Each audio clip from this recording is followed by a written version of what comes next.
If you want to understand a little more about investing than the passive approach of just trickle a little bit of each paycheck into an index fund every payday, you're going to need to know three things about stock prices. Number one, the current price is a reflection of the value of one share of the company's stock by all market participants. These participants can number in the millions. Number two, nobody knows what prices are going to do in the next 5 minutes, let alone the next year.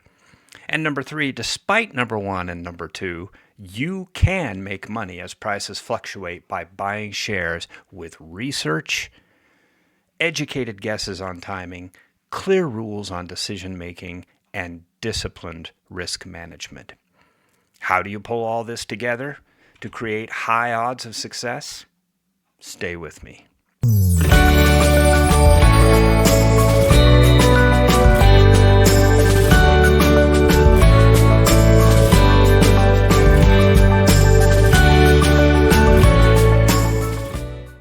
We're all looking for an exit strategy, whether it be ending a long corporate career or selling or passing on your interest in a family business. At some point, with discipline and time, you'll have some money. You can turn this money over to a money manager and trust a chunk of your earnings with that person as the price of convenience in being hands off, or you can take at least a part of it and learn to grow it yourself. Develop a green thumb, so to speak, in your own legacy garden. Now, if you have more money than you know what to do with, and your biggest concern is not being able to spend it all before you die, I fear you may have stumbled into the wrong channel. Gentlemen, I bid you good day. Is it possible to retire comfortably on income from passive investments only? If your accounts are large enough, absolutely. Could you do better if you upgraded your knowledge and took a more active role? I say the odds can be in your favor. Are you taking risks you may not have considered by going the passive, managed route? Again, fortune favors the educated, and knowledge is the key to transcending mediocre returns. Now, let's zoom in on the definition of active investing that we'll be using in this community. There are some things that I like to get straight right up front so that there are no misunderstandings later on. I'm talking about funds in retirement and or brokerage accounts that you have access to being used in order to buy equity assets like stocks and their derivatives like options and to sell them later at a higher price, or to sell such assets with the intention of buying them back later at a lower price. And when I talk about later, I'm talking about hours, days, weeks, or months, not holding them until some target date like retirement. And I'm talking about doing these trades over and over until you get really good at it. That's it. Sound scary? Do you hear a little voice in your head saying, "That's too risky, Mike"? Are the words appearing on the screen here the ones that come to mind when you hear the words active investing? And do they increase your heart rate in a bad way? Stay with me. Those thoughts and feelings are common, and you've been conditioned by those who don't have knowledge or don't really care for you to have knowledge to feel those emotions. Changing this mindset is inside your sphere of influence. You can do it. Now let's talk about passive investing. Passive investors have a time horizon of years or decades and will only drive themselves crazy by worrying about short-term price changes. They buy and hold assets under the assumption that they will increase in value at a similar average annual rate of return that they have historically returned. Unless it's insured somehow, every penny of these investments is at risk 24 hours a day, 7 days a week. It's very possible that when the time comes when they need this money, the price may have pulled back significantly from a previous high point, creating a very real sense of loss. Some money managers will try to mitigate this by putting the brakes on growth as you approach your target date, by mixing in safer and lower performing assets such as bonds and cash instruments to reduce that perception of loss. The price you pay to buy lower risk could be a steep one. Some passive investors can't even be bothered with deciding what to invest in. They'll fill out a questionnaire about their risk tolerance, sit through a persuasive presentation, and then turn over their life savings to someone with an impressive certificate on the wall and a pipeline to juicy commissions from insurance companies and mutual funds. There are too many investors who, when you ask them 6 months after they met with their advisor what they're invested in, literally have no clue. In fact, they may not even remember the name of their advisor. Late bloomers, it's almost 2025. Do you know where your money is? Now, while passive investing is an important part of our strategy, we are not simply going to be setters and forgetters with all of our funds. We are not falling into the trap of fee-loaded mutual funds and incomprehensible insurance products. We may have handled things badly in the past and walked around ignorant of how these things work, but those days are over. I hope you're with me on this. Now, let's be clear. I am not saying that there aren't plenty of qualified, experienced, and perfectly trustworthy financial advisors out there, because there are. I'm not saying that insurance doesn't have a place in your financial plan, because it does.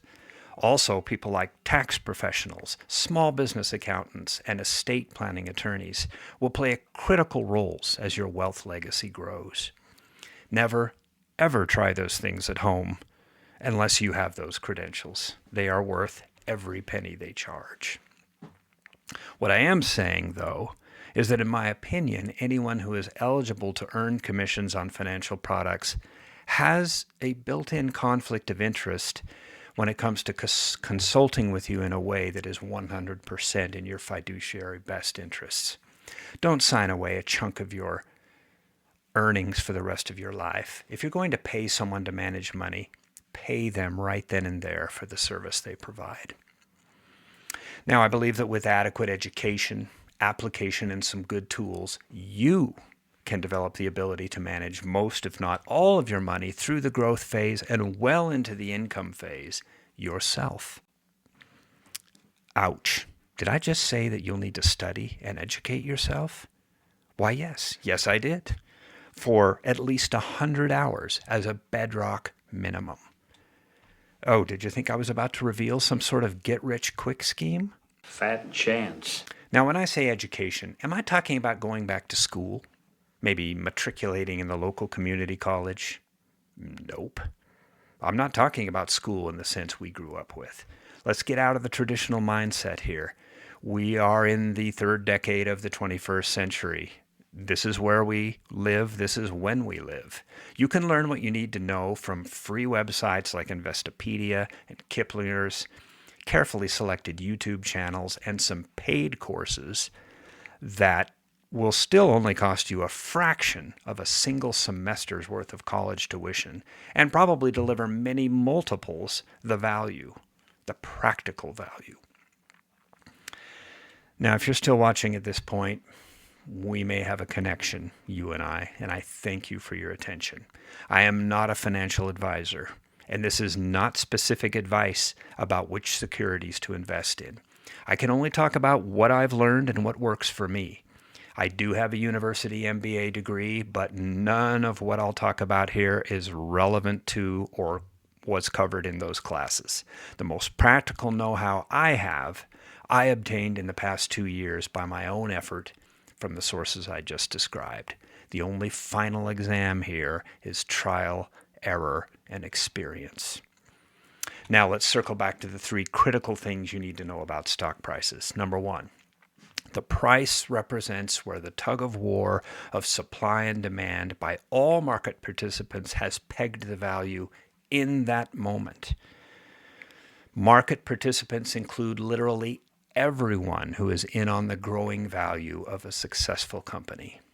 Fidelity will sell you as little as $1 worth of a fractional share of a company's stock with no commissions or fees. No one is priced out of these markets. From there, all the way up to institutional fund managers who may be moving millions of shares on the same day. On the day this was filmed, for example, a single share of NVIDIA, the artificial intelligence chip maker, was going for $141.98. A quick Google search tells me that the average number of shares that gets traded for NVIDIA every day is currently 226 million. That's right.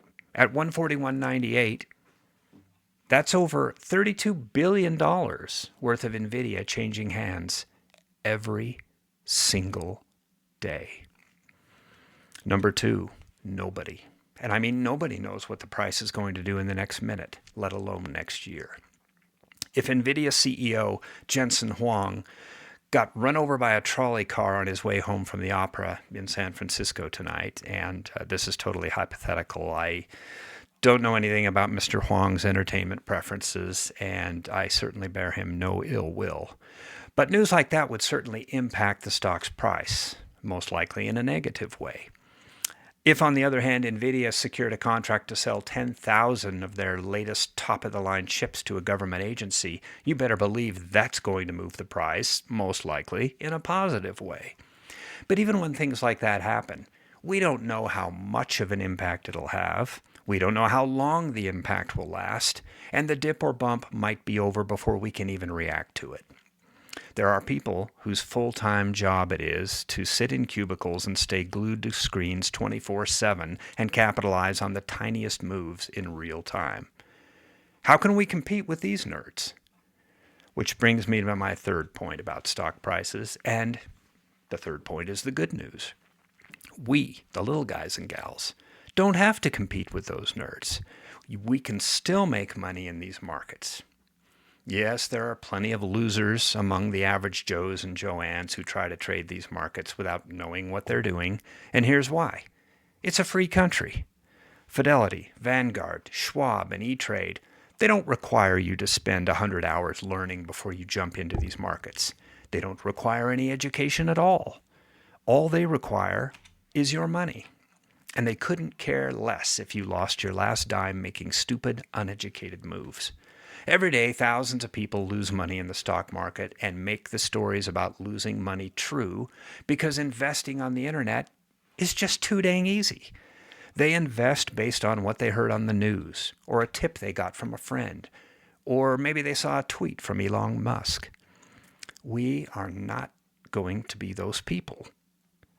We are going to choose the companies that we invest in based on solid fundamentals. We are going to learn to look at charts of past price performance. We are going to master the Christmas tree of these green and red candles and their wicks and the patterns they make over days, weeks, months, and years. We'll zoom in. We'll zoom out. We'll make cool-headed decisions about what's likely to happen based on what's already happened.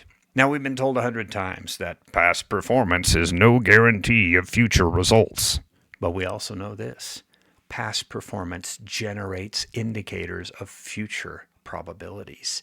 And that creates the possibility of an edge that's simply not available in Las Vegas casinos. So when should you buy stocks? And when should you sell them? Well, now we've got to the hard question. And the reason why trading requires more brain cells than the majority are willing to wake up from hibernation from the doom scroll. The reason why at least 100 hours of learning are required to be successful. And by the way, why would you be freaked out about studying what could make or break your financial future for 100 hours? Do you have something better to do? Does that bite into your Netflix binging time? We're talking about 4 days here. Spread that out over 4 months, and it's barely more than an hour a day. And these videos count. Stay with me. In the next video, we'll start on prices, charts, and patterns, and when to buy and sell. And I'll show you a very slick homemade Google Sheet that you can download for free to add to your Google Drive to start learning about the price action of your favorite funds and companies. Companies you know and would be comfortable investing in. Until then, late bloomers, don't let anyone tell you it's too late for you to learn how to go active with your own money. It's better late than never.